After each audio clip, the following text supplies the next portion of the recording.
ہر پل Jio drama من مست ملنگ بن چکا ہے، بہت ہی زیادہ انٹرسٹنگ۔ مبین جو ہوتا ہے وہ اپنی والدہ کے پاس بیٹھا ہوتا ہے، ان سے باتیں کر رہا ہوتا ہے، تو اتنے میں ہی اس کی شیروانی وغیرہ آ جاتی ہے۔ تو اس کی والدہ جو ہوتی ہے وہ کہتی ہے کہ تم جلدی سے جو ہے وہ شیروانی ٹرائی کر کے مجھے بتا دو کہ تمہیں فٹ ہے یا نہیں ہے، اگر چینج کرنی ہوئی تو پھر ہم لوگ چینج کر لیں گے۔ دوسری طرف جو ہوتی ہے اس کی بہن وہ جاتی ہے اس کے پاس، وہ جا کر اس کو کہتی ہے کہ شادی کی ڈیٹ جو ہے وہ فکس ہوگی۔ اس پر وہ کہتی ہے کہ کیا ڈیٹ آئی؟ اس پر وہ کہتے ہیں کہ مجھ سے پوچھ کے تھوڑی نا وہ ڈیٹ فکس کریں گے، مجھے کیا پتا کیا ڈیٹ انہوں نے فکس کی۔ اس پر وہ چلی جاتی ہے۔ اس پر مبین کی بیوی جو ہوتی ہے وہ ڈرامہ کرتے ہیں کہ مجھے جو ہے وہ چکر آ رہے ہیں۔ اس پر اماں بھی جو ہوتے ہیں وہ کہتے ہیں کل تو تم ٹھیک تھی، پھر آج تمہیں یہ چکر کیسے آ رہے ہیں؟ اس پر وہ ڈاکٹر کے پاس لے کے جاتے ہیں، تو ڈاکٹر جو ہوتے ہیں وہ کہہ دیتے ہیں کہ آپ جو ہے وہ والد بننے والے ہیں۔ اس پر مبین جو ہوتا ہے وہ بہت زیادہ خوش ہوتا ہے، تمام گھر والوں کو مٹھائی کھلاتا ہے۔ اس پر اس کی والدہ بھی بہت زیادہ خوش ہوتی ہے۔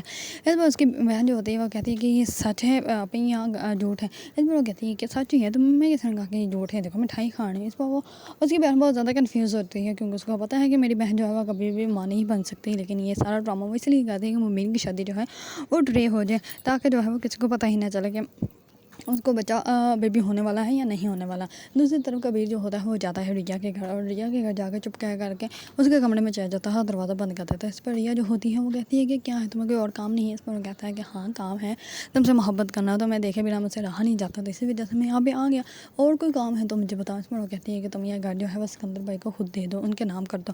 اس پر کبیر جو ہوتا ہے وہ اس کی طرف دیکھنے لگ پڑتا ہے کہ میں اب اس کی بات مانوں یا انکار کر دوں، کیونکہ ریا جو ہوتی ہے وہ یہ چاہتی ہے کہ میرا بھائی جو ہے وہ واپس اپنی زندگی ویسے ہی جینا سٹارٹ ہو جائے جس کے وہ پہلے جی رہے تھے، اور ان کی وہ ساری ٹینشنیں ختم ہو جائیں۔ دوسری طرف جو ہوتی ہے ریا کی بہن، وہ سکندر سے بات کرتی ہے کہ اگر تم یہ گھر جو ہے وہ نہ گروی رکھتے تو آج ہمارے ساتھ یہ سچویشن نہ ہوتی، یہ سب کچھ جو ہو رہا ہے یہ سب کچھ جو ہے وہ تمہاری وجہ سے ہو رہا ہے۔ اس پر وہ کہتا ہے کہ ڈیورس کی جو ہے وہ قریب آ رہی ہے، تو پھر ہم لوگوں کو کورٹ جانا پڑے گا۔ اس پر وہ کہتی ہے کہ اگر یہ ڈیورس ہو گیا تو کبیر جو ہے وہ ہم لوگوں کو یہاں پہ نہیں رہنے دے گا، تو ہم لوگوں کو نکال دے گا، تو اس سے اچھا کہ ہم لوگوں نے جو یہ کیس کیا ہے ہم لوگوں یہ واپس لے لیں، تاکہ جب ریا خود جائے گی تو تب ہم لوگ ڈیورس لے لیں گے، اگر ہم لوگوں نے اس چھت کے نیچے رہنا ہے تو۔